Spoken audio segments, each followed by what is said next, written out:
There are too many people feeling lost because of conflicting health advice and frustrated by nutritional plans that just don't work. And today we're going to cut through the chaos and simplify things so you can start improving your health right away. Stay tuned because we're going to uncover the 5 core beliefs that even the most conflicted health experts agree on. And I'm going to reveal the vegetables you should not be eating. By the end of this, you'll know exactly what you should be doing to improve your health, heal your body, and regain your energy. But before we dive in, make sure to subscribe to the Healthgoat podcast so you never miss an episode packed with valuable insights and practical tips. All right, we're going to go right in. And I want to start directly with the core beliefs that even those who disagree in the health industry, they all agree on. And I get it. It's so complicated. Everything is so conflicting. Every health expert is in disagreement with the other. You know, do you go on a carnivore diet? Do you go on a keto diet? Do you do the paleo diet? Are you doing high carbs or low carbs? Some people are saying, you know, don't eat any meat because meat causes cancer. And then other people are saying, you know, make sure that you do eat meat because it's healthy protein for your body. And some people are like, okay, restrict calories. And some people are like, you need to fast. And others are like, no, you shouldn't fast. And there's just so much out there that so many people are being confused. But what I want to do is I really need you to just understand the core principles of health. And I can guarantee you that you will thrive if you understand these core beliefs that I'm about to jump into right away. And the first one is to eat plenty of protein. These are principles that even the most conflicted health experts agree on, meaning even though they disagree on all these different ways that you go about living healthy or losing weight or reversing chronic disease, they agree that you should eat enough protein. And so these include sources like beef and chicken and fish and or maybe shrimp, bison, elk, ground beef, sausages, eggs. There's a lot of different variables of protein that you can eat from. Now, of course, if you are vegan, you are not going to eat most of these different proteins. And I'll talk about the whole idea of being vegan in a moment. But the reason why I like to suggest animal foods is because they are bioavailable and they give you complete proteins. There's other proteins that are good, you know, they're okay, but they are incomplete proteins. And that would be like beans or lentils or chickpeas. They need to be mixed and matched to make it complete. And so it's okay to eat them if you can tolerate them. But I do believe that animal protein is going to give you the complete protein that you need. And so it's very important to make sure that you're loading up on your protein. And when I say loading up, I don't mean that everything in your diet has to be protein. Of course, there's room for other things, and we're going to get into some details with that. But you want to make sure that you're getting your protein because there's just a lot of people that are still not eating enough protein.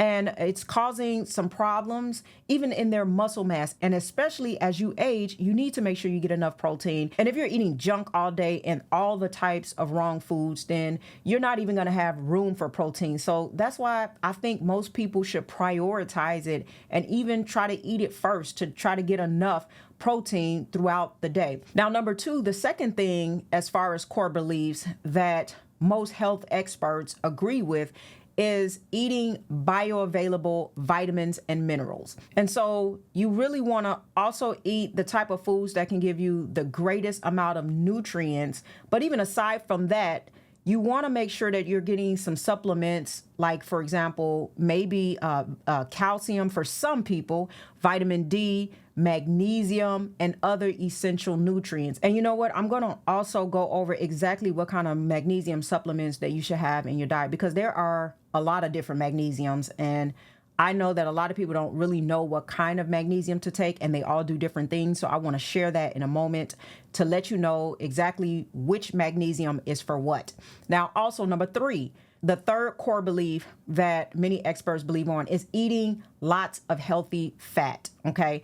Now, fats are a controversial thing, and again, we're going to dive deeper into this, but I want to get these out there right now just so you can know already what it is that most people agree on when it comes to trying to move forward in healthy living. So there are different types of fats, and the fats that I am talking about currently is butter or ghee or tallow or coconut oil, even bone marrow, heavy cream, pork belly. Pork does have a lot of fat. Some people are against pork, but hey, I'm going to include it in here because it is a source of healthy fat that I believe don't do as much damage as other things do. And then also avocado, fatty cuts of meat. You can adjust your fat intake based on your level of activity and health conditions. And I want to put a caveat to say this. Some people need a little bit more healthier fats, just depending on where they are, even in their hormone levels, or if they're trying to correct some things that are gone wrong in their body, or if, for example, they're on a low carb ketogenic diet, they're going to eat a little bit more fats to try to make up for the calories, number one, and to try to heal the body also. And so I do want to say, though, if you are doing more carbs, then you do have to lower your fat, because if you're doing high carbs and high fat, there's going to be a lot of problems that happen. First of all, you're probably going to eat too many calories. And when I say too many, I mean more than what your body is burning off each day or within a week time. So you want to be very, very careful that if you are on a higher carb diet, because maybe you're very active and you can tolerate more carbs, that you do want to lower your fat. I don't think you should go too low. There are some people who believe in a complete no fat, low fat diet, and maybe a few of them can thrive off of that. But a lot of people won't. It'll start messing with their hormones and things like that. And if you do too much fat while you're doing carbs, then what's going to happen is your body is going to prioritize burning fat, because there is both fat and carbs at high levels in your diet. And then what that's going to do is a lot of times allow your body to not choose to burn glucose because it's burning the fat. And then that means the glucose could be left, lingering around in your blood. And so you might have higher levels of blood sugar if you are consistently doing a super high fat diet and you're doing a lot of carbs. So be careful with that. All right. Now, the fourth core value that most of them believe in is focusing on whole foods. That's right. Emphasizing whole fruits, whole vegetables, nuts, legumes. Again, if you can tolerate those things. And I do want to say that I will talk about what vegetables you should not be eating. And some people think they should be eating all type of vegetables, but I'm going to talk about the danger in that. But I want you to also understand that there are what you call anti-nutrients in plants. And so you want to be careful of those, and I'll go into detail. Number 5 for your core values for what you should be doing to optimize your health is, drum roll, avoiding processed junk.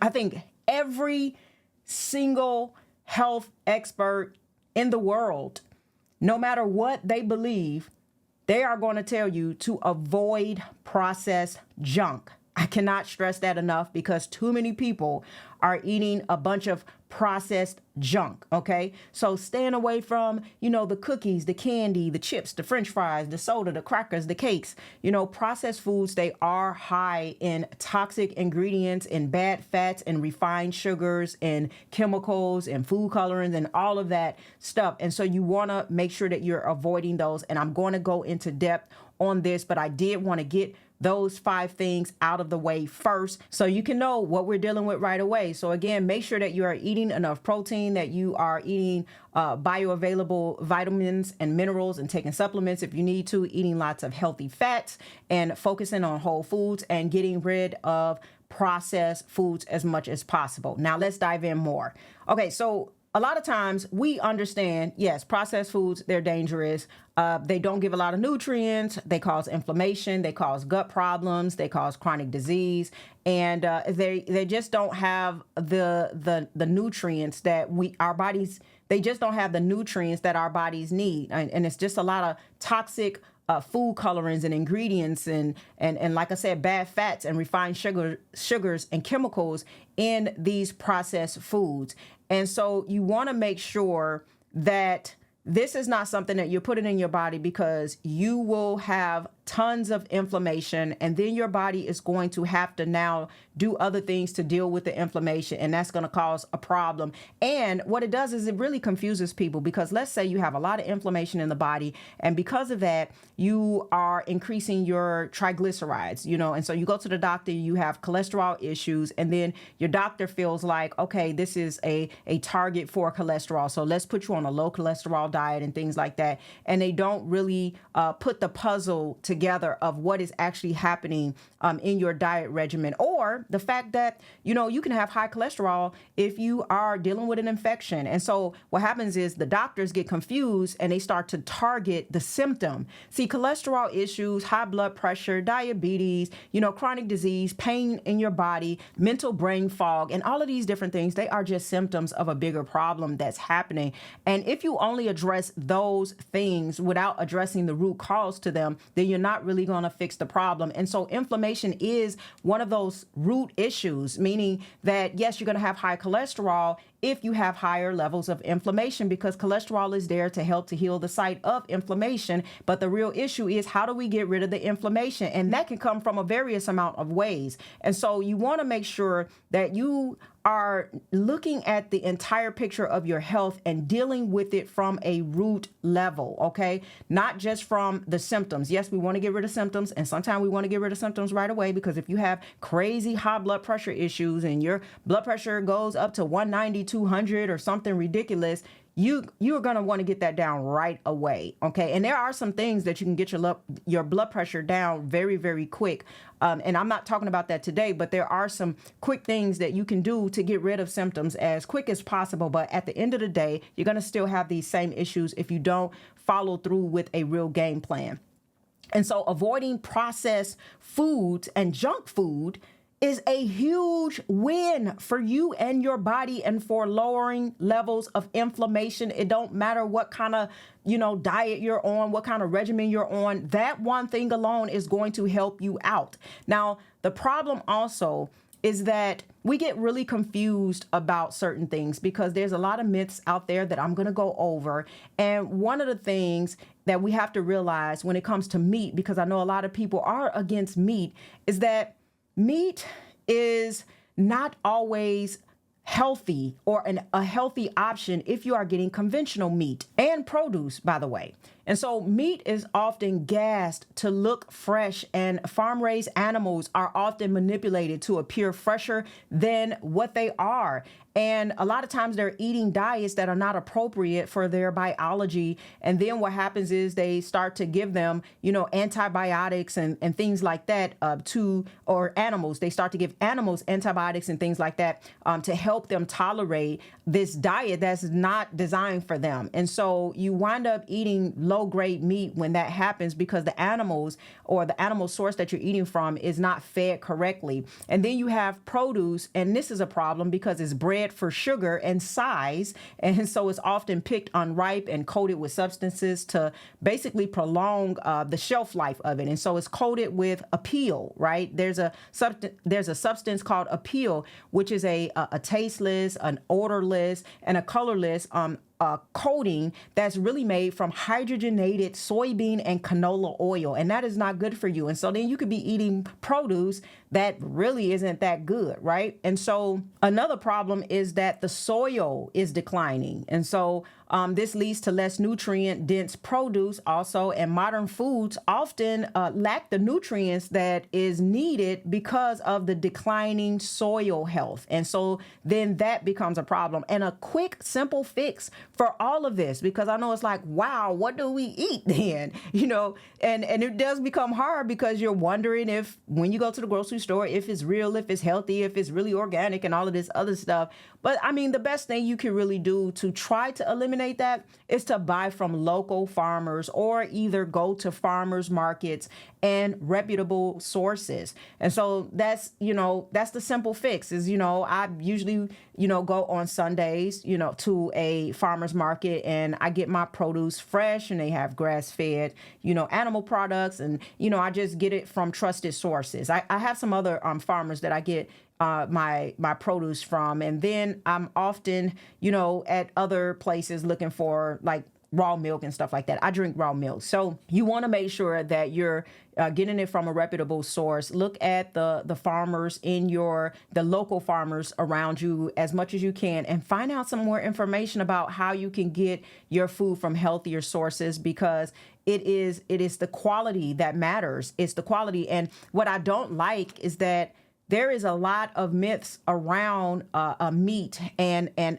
also plants. And let's get into it because of the fact that there's a lot of studies that show really negative outcomes when people are eating meat. But here's what you have to understand is that a lot of studies that study people who are eating meat have also found that these same people smoke cigarettes, they don't exercise, they eat a lot of processed junk food. And so you have to find studies where you are looking at healthy meat eaters, okay, not unhealthy meat eaters, you know. And so when they start to dig deeper and deeper and find healthy meat eaters, they found that they didn't have the same outcomes as everybody else. And so all of this myth about, oh, meat gives you, cancer and saturated fats cause problems with clogged arteries and things like that. A lot of that stuff, there is no real proof because the outcomes are also connected to other variables, like the fact that this person is eating a bunch of seed oils and junk food and sedentary and not getting enough sunlight and just have really unhealthy habits.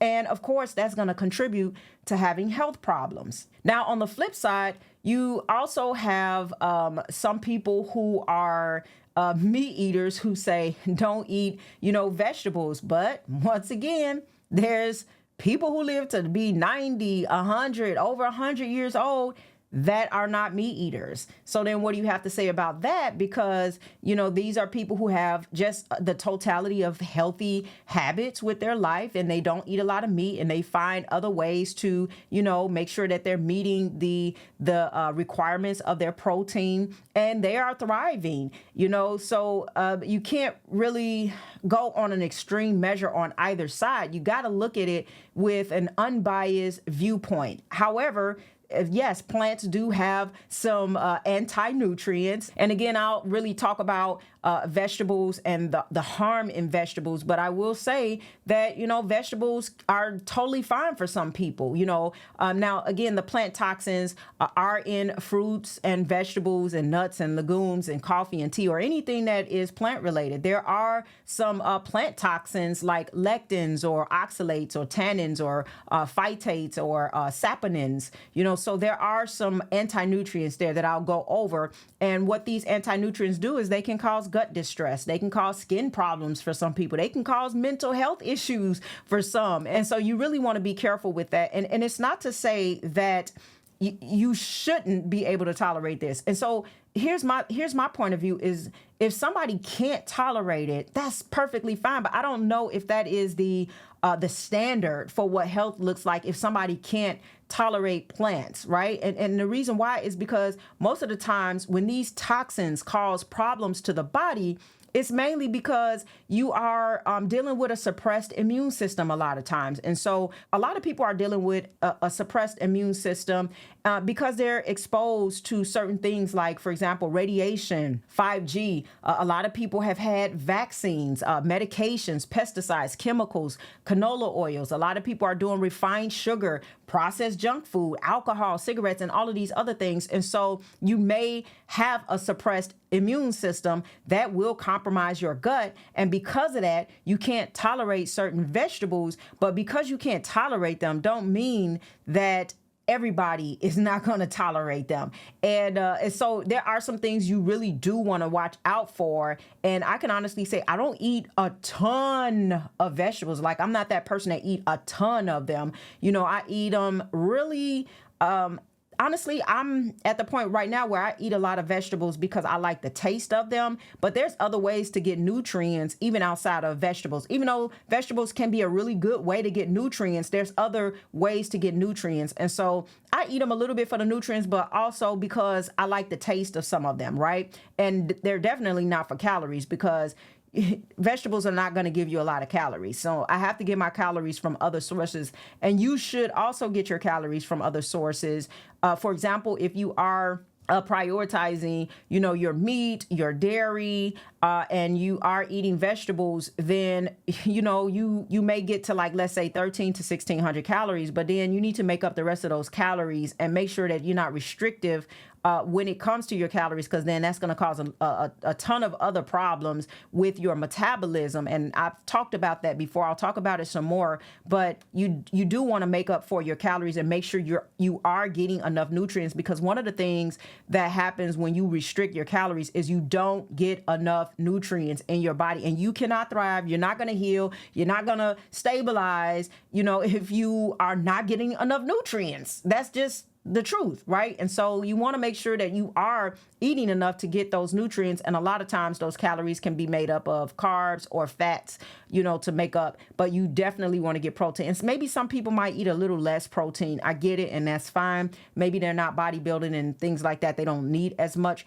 protein, but you're still going to make up those calories from that you don't have with proteins and vegetables with fats or carbs, right? And so I'm going to give you some tips in a minute, because again, I don't want you confused. I want this to be as simple as possible. And I want you to know exactly what you need to do to move forward. This does not have to be complicated. I'm so sick of all the complication and all of the just chaos and all of the dogmatic approaches that so many people have that are leaving you, with a confusion, And one of the things that I want to say is that, we all understand that, different diets work for different people. I've seen people thrive on different diets, but just because a diet works for one person doesn't mean that it's an optimal diet. Again, if you're having gut issues because you have a suppressed immune system and you have to have a diet for that, is that really an optimal diet for everybody else just because you have that diet because you have a suppressed immune system and you cannot tolerate certain toxins that come from certain foods? And you have to also realize that one person's poison could be another person's medicine, and one person's medicine can be another person's toxins,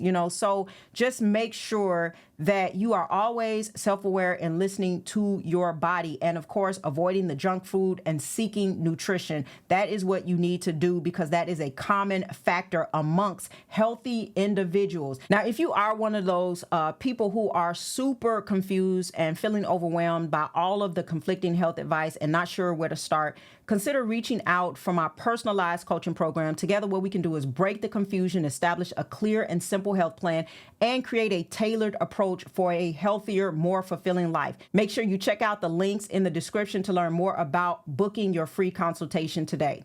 Now, I want to talk about some tips that's going to really help you, and I want to talk about the vegetables that you should not eat, okay? So we've already established that you should not be eating junk food and you should be eating whole foods, but how do you do this better? How do you improve, your system for doing this? Because listen, everybody needs a system. Systems are important because you are not going to rise to the level of your willpower. You will fall to the level of your systems. So you need systems in place for everything. And so one of the most practical things I can tell you is just don't keep junk food in the house, okay? If you keep it in the house, you're going to reach for it. You're going to be tempted, especially when you are hungry, and there's times that you are hungry and your body tells you to do other things when you're super hungry. And so, as a matter of fact, don't even grocery shop when you're hungry, because I don't know if you've ever done this before. I have, went to the grocery store and I'm starving, and now I'm buying everything because everything seems so appealing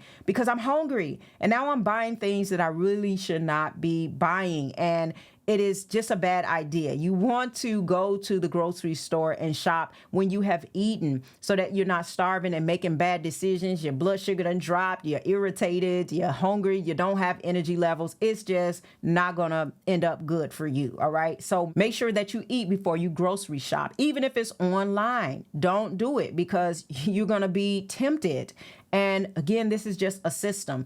Everybody knows what to do, but you have to really have these systems in place. And then, as I spoke before, continue to prioritize protein. Make sure you're getting enough eggs in the day. Eggs are the most nutritional food items that you could possibly eat. I eat them every single day, and they help to curb, the appetite of, eating other junk foods and stuff like that. And then also be present with your food. You want to make sure that you are mindful when you're eating. And so think about how people, when they just go watch TV or something and they plop on the couch and they just eating a big bowl of popcorn, or they just eating junk while they're watching, they're not present with their food. So before you know it, you're eating like a zombie, and you're eating on a subconscious kind of level, and you're not paying attention to what you're doing. And so then you're going to look down and you're going to be like, dang, I done ate all this junk. You done grab about 6, 7, 8 cookies. You know, it's easy to do. Let me just say it's very easy to do. So be present with your food. Be mindful. Look at the plate. See how much is on the plate. Don't just grab things just and not think about it. Eating is a thinking event. And I say this all the time. It's a thinking event. So you have to be thinking when you are eating. I'm always thinking when I'm eating. I'm thinking about, okay, what am I putting in my body?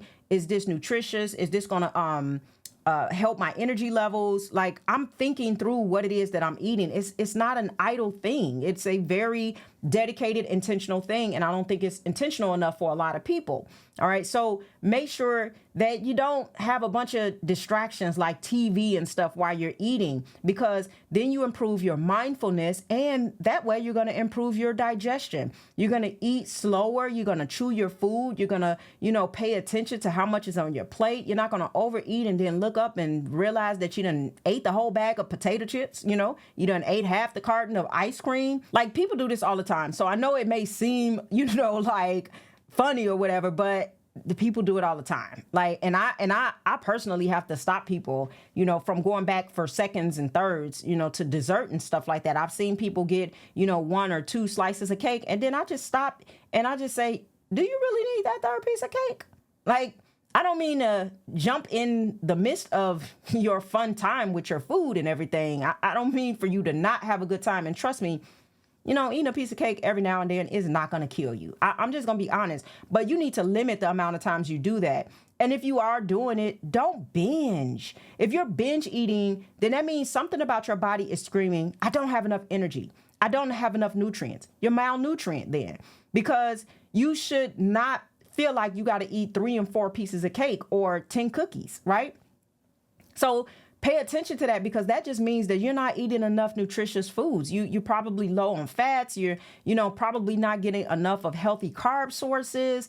So those are telltale signs of the fact that your body is not utilizing the food that you're eating for energy. And that is a huge problem, because that actually causes problems with your mitochondria, and you're going to have trouble with chronic illnesses if your mitochondria is not functioning well, and if you're not producing enough ATP and energy from your food. All right. So make sure you have mindful eating. Now, a lot of people, they get this right when they're at home, but boy, when they go out, they have problems. So again, if you're going to an event, maybe you should eat before you go to the event so that you don't overeat. I do it all the time. First of all, because I know it's not going to be good, healthy, quality food probably at the event that I'm going to. So I'm going to eat my own food first, or I'm going to bring my food. That's just exactly what I do. I do it all the time. And so again, it is all about systems. This ain't about, oh, you don't know to do this. I'm sure you know to do this, but you need systems in your place. You need accountability to make sure that this actually works.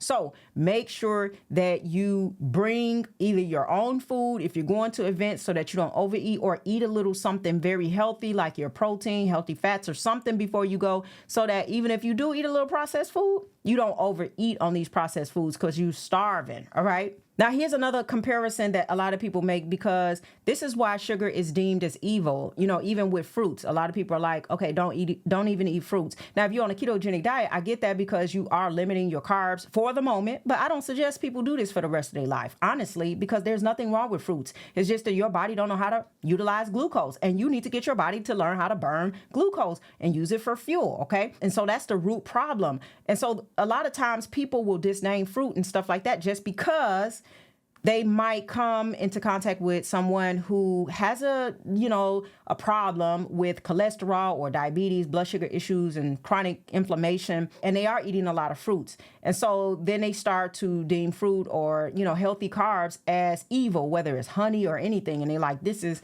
really bad. You should stop eating it for the rest of your life and stuff like that. And what they're doing is they're comparing fruits and healthy carbs to junk food. They are not the same. Yes, they have sugar, but the difference between like a donut or something like that, for example, or some kind of junk food, is that it probably has a lot of unhealthy seed oils in there, okay? Unhealthy fats in there. And that becomes a problem, because again, when you're eating a bunch of foods that's high in fat and sugar, your body's going to prioritize burning fat and you're going to leave sugar left over in your body because your body is not going to burn the glucose, and that's going to cause a problem. Now, that's a whole nother subject, but again, that is what happens. And so the difference is, like, if you're eating a donut versus an apple, and I'm not even going to say an apple is the most nutritious fruit, but I'm going to use it for example, right? If you're eating an apple versus a donut, an apple has polyphenols, it has antioxidants, it has fiber, vitamin C, magnesium, potassium, copper, vitamin B6. It has all of these different vitamins that are included in this. So it does have some nutrients there along with the sugar, okay? And hey, if your body is able to burn sugar because you're in a healthy state and your mitochondria knows how to produce ATP from glucose, you're fine. You're just going to burn it off as energy. And as a matter of fact, if you're working out and you're an athlete and you're, exercising and stuff like that, you're going to have some more energy. A donut has none of these nutrients, or cakes and all of these other different things, unless you make a healthier version of it. Okay. But they don't have any of these things. So, you can't compare every sugar to be the same. When people are like, no sugar, you can't compare every sugar to be the same, right? And so there is an advantage of eating whole foods in the form of like fruits or honey, or even maybe potatoes, a little rice or whatever, and avoiding processed junk. Now, if you do it together, if you're eating, the processed foods and you're eating the fruit, it's going to be confusing. And then it's going to be like, okay, your body has too much blood sugar or whatever, and we don't know what to do. Yeah, because again, you're eating all of these foods that are probably high in chemicals and toxins and food colorants and all kind of and unhealthy fats and all of these other things, and they're anti-nutrients and all of that. And so it's going to be very confusing. So make sure that if you are eating, healthy quality carbs, that you're not mixing it in with all of this unhealthy junk stuff, because by the time you go to somebody, they're going to just be like, you shouldn't eat any sugar at all, because they don't know where the sources are all coming from. They don't know what your lifestyle look like. All they know is you just got too much sugar going on and your body can't burn it. So we have to hurry up and reduce this and fix this problem as quick as possible. Now, as far as healthier versions, as I mentioned, healthier alternatives to maybe junk food, think about it like this. You can do something like, make your own healthy version of chips. I do it all the time. Cut up some potatoes, fry them in some avocado oil or coconut oil or lard, or, just some healthier fats other than seed oils. But fry them and then put some salt on them. It at least is real food, right? So, and there are some healthier versions of chips that do just have like, olive oil or avocado oil and potatoes and salt. And so they don't have all of those other ingredients. Like look at Doritos and stuff like that. They're going to have all kind of other stuff. And so look at the ingredients if you are buying healthier snacks, because that does matter. Okay. But just make sure that, you're not eating the really, really unhealthy stuff, the stuff that you see even in the checkout aisle at the store, because they put all that unhealthy junk food and candy bars and stuff like that right up there because they want you to buy it, and it's addictive. And again, most people shop when they're hungry. And so make sure that you avoid all of those unhealthy versions and make your own healthier version. Another thing I know a lot of people like is, for example, ice cream. I have my own ice cream maker. And so I can make my ice cream by myself, and I can regulate what is in this ice cream. See, when you're making stuff out of your own kitchen, it is always going to be healthier because you don't know where to even find all of these items that be in these processed foods. If you look on the back, it's words that you can't even pronounce. How do you know where to find these things? These things are nowhere to be found. I don't know where they find, how they're getting this stuff, but you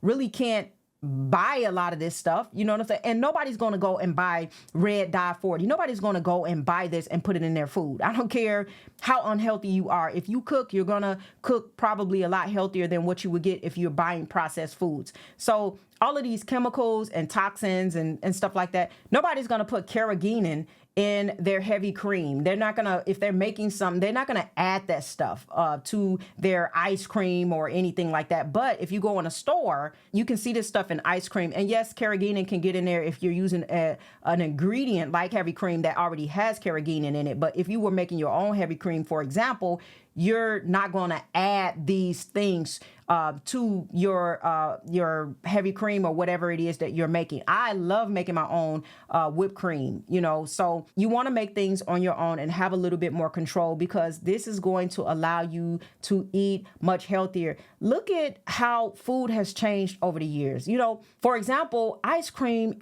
used to just be made of like raw milk, honey, organic, vanilla, egg yolks, like just regular food items. Now you see ice cream, just look on the back and look at the ingredients. That's all you got to do. Start looking at the ingredients. You're going to be turned off. You're going to be like, now why they need all this in here? Now, why did they need to add this? Like, this don't make no sense. Just like one day I went out to eat and they was cooking bacon and they was adding, and I asked them, hey, is anything that I ordered, does it have canola oil? Oh, well, we use canola oil when we make our bacon. Why? Why? Bacon has its own fat. And if anything, why wouldn't you put butter in the pan? You know, so, hey, you just got to be very careful. But now if you look on the back of ice cream, it has, you know, pasteurized milk, seed oils, refined sugar, emulsifiers. Are you going to put emulsifiers in your ice cream? When I make my ice cream, I don't put no emulsifiers in there. Am I going to go buy that? Let me go and type up emulsifiers. Where can I find emulsifiers? Amazon. Nobody does that. You see what I'm saying? It is much better to start making your own food. This is a hack to your health. So pasteurized milk, seed oils, refined sugars, emulsifiers, food dyes are in ice cream and other horrible stuff. And so even the way food is made is so different from what it once was made. And that's because they want you addicted and they want you sick. They make more money if you're sick. Now let's even look at bread. You know, bread was once organic flour, you know, salt, water, olive oil, sourdough starter, and then maybe fermented a few days, right? Now it's GMO flour, refined bleach flour, seed oils, and it's not fermented. They got a bunch of seed oils all up in bread. Look at the back and look at the ingredients. Even your ketogenic breads that you're eating, seed oils.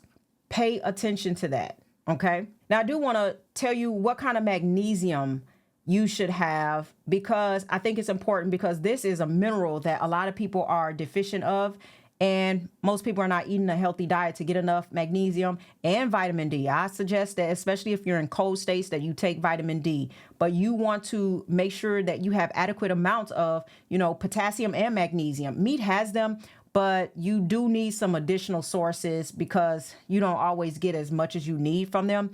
So there are different magnesiums.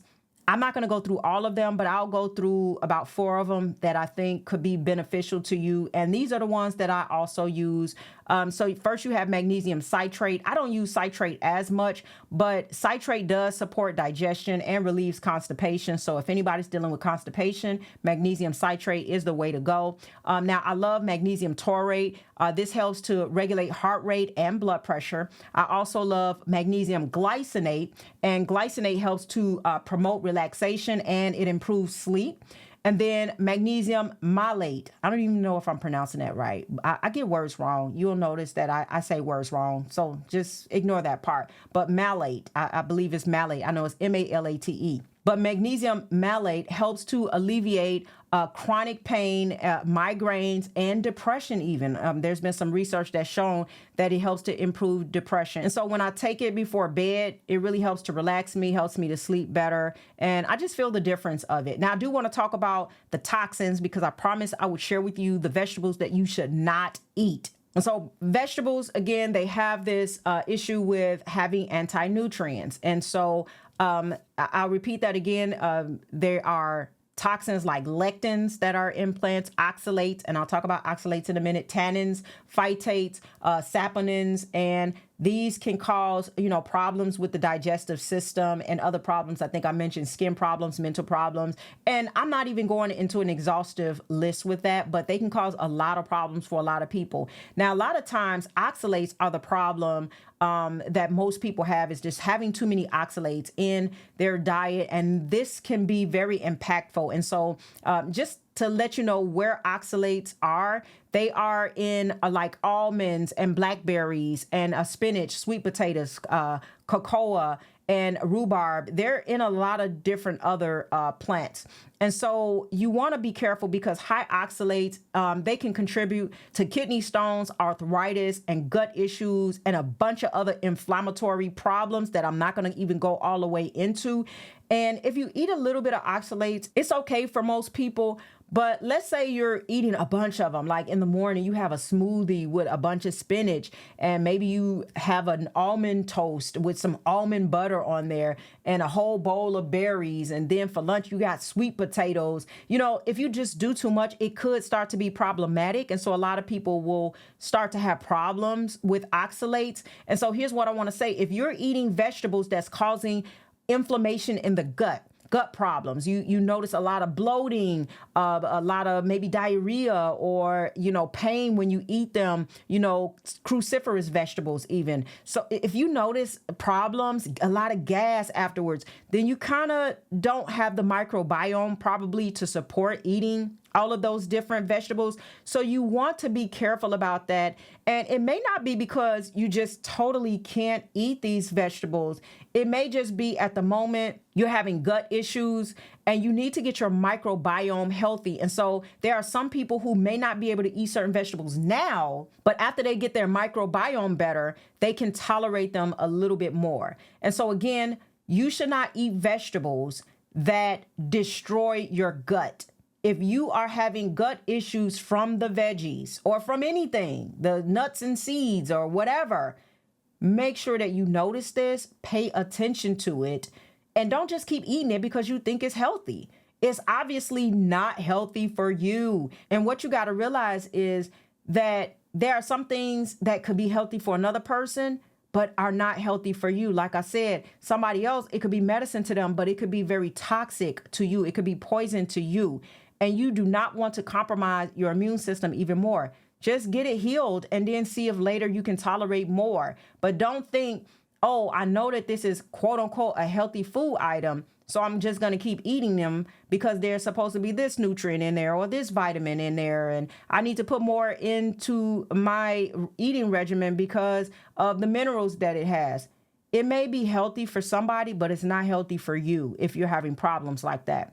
And oxalates can come in so many other foods like kale, grains, turmeric, teas, cashews, seeds, kiwi, pomegranate. Like they're in a lot of different things. And they're in some things more than others. Now, and again, we should be able to handle these things, but unfortunately, there's just a lot of things that we've done to our bodies, or a lot of environmental toxins and just other things that happen to us that allows us to not be able to absorb the nutrients and really be able to tolerate these things. Even stress can cause gut problems, okay? Because there's a connection with stress and gut problems, right? So you want to make sure that you're paying attention to that. Also, what foods you can tolerate when you're stressed, because a lot of times if you're stressed, you're usually in, the sympathetic system often, and your body needs really activation of recovery and the parasympathetic system to digest easily.